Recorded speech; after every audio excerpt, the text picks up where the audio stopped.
Hello and welcome to DNA editors table. आज हम यहाँ पर बात करने के लिए इकट्ठा हुए हैं मोदी 3.0, जो कि कल कैबिनेट मीटिंग हुई और सबने शपथ ग्रहण करी है।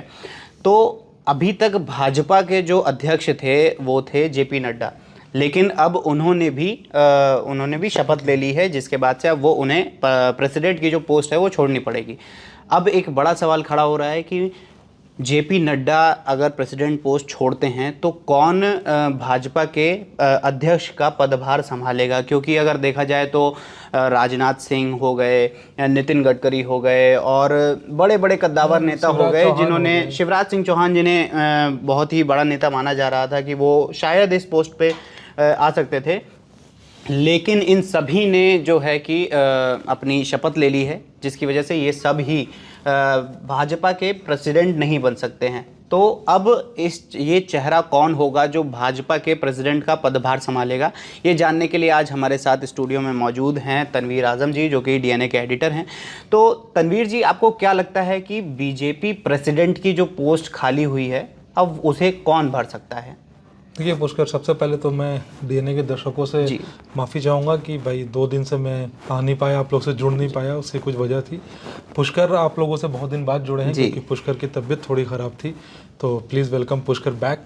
Thank you. अब आते हैं कि बीजेपी का अगला प्रेसिडेंट कौन होगा। देखिए, ये जब चुनाव संपन्न हुए थे तब ये चर्चा बहुत ज़ोर से चल रही है कि भाई अब बीजेपी का प्रेसिडेंट कौन होगा। जेपी नड्डा जो अभी प्रेसिडेंट थे, उनकी जो कार्यकाल था वो जनवरी में ख़त्म हो रही थी, लेकिन इलेक्शन को नज़र में रखते हुए इनके कार्यकाल को जून तक बढ़ा दिया गया था।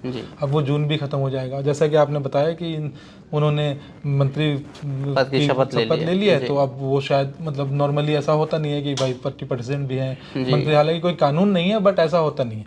फिर ये हुआ कि अमित शाह को शायद वापस बीजेपी प्रेसिडेंट बनाया जाए और पार्टी का फिर से जो थोड़ा सा ग्राउंड लूज किया उन्होंने, तकरीबन 20% सीटें हार गए, लेकिन अमित शाह ने भी कल शपथ ले ली।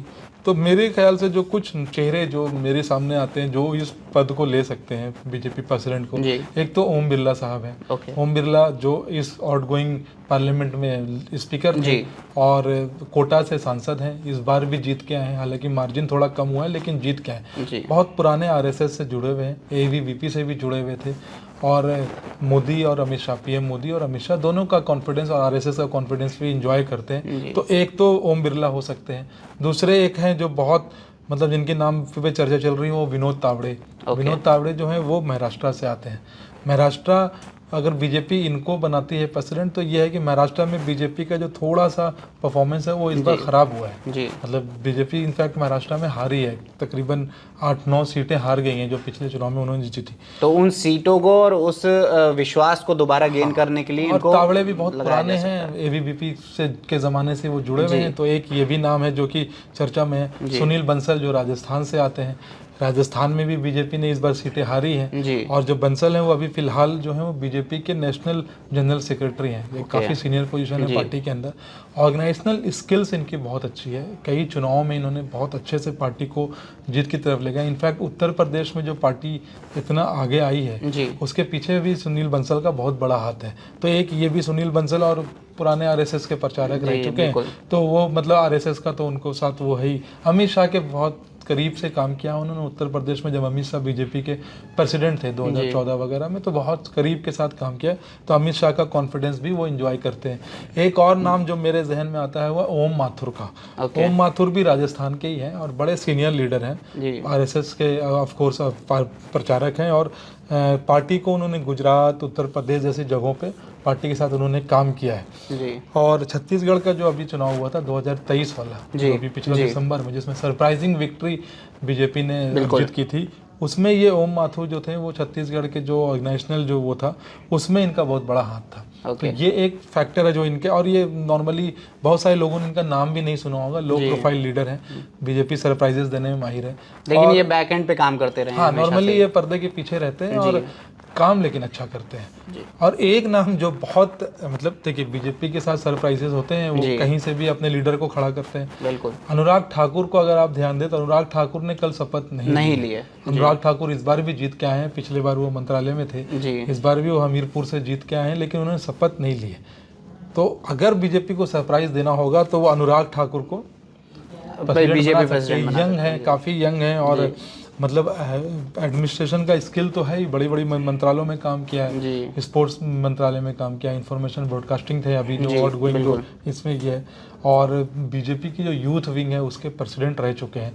तो मतलब हालांकि मेरे ख्याल से इनके मतलब चांसेस, जितने नाम हम लोगों ने ओम माथुर, ओम बिरला, सुनील बंसल, इन सब के जो नाम, विनोद तावड़े, इनमें मतलब अगर आप देखें तो सबसे ये है। और एक नाम चलते चलते BL संतोष का। BL संतोष बहुत पुराने RSS के हैं और वो जो बीजेपी के अभी जनरल सेक्रेटरी ऑर्गेनाइजेशन है, और ऑलरेडी ये काफ़ी मतलब इनके पास एक अच्छा खासा पावर है, इसमें कोई शक नहीं है जी। और ये कर्नाटक से बिलोंग करते हैं और वहाँ पे इन्होंने मतलब संतोष, BL संतोष उन चंद बीजेपी नेताओं में से हैं जो अक्सर मीडिया में एक्टिव रहते हैं। तो इनको मतलब ये है कि इनके ऊपर RSS का पूरा सपोर्ट है इनको, इसमें कोई दो राय नहीं है।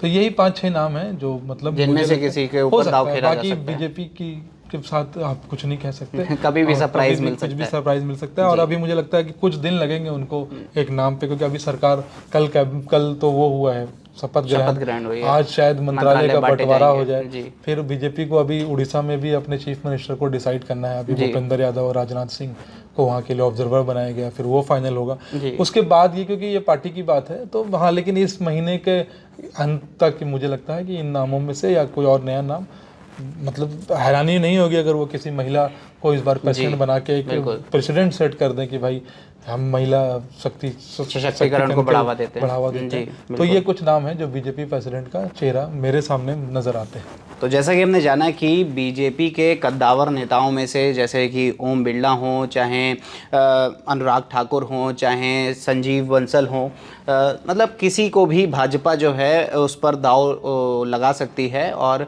कोई भी बड़ी बात नहीं होगी कि भाजपा इस बार भी किसी सरप्राइज़ के साथ आए और कोई एक नया नाम ही हमें देखने को मिले। आपको क्या लगता है कौन बीजेपी का प्रेसिडेंट बनाया जा सकता है? आप हमें कमेंट सेक्शन में ज़रूर बताएं और ऐसी ही खबरों के लिए जुड़े रहें DNA के साथ।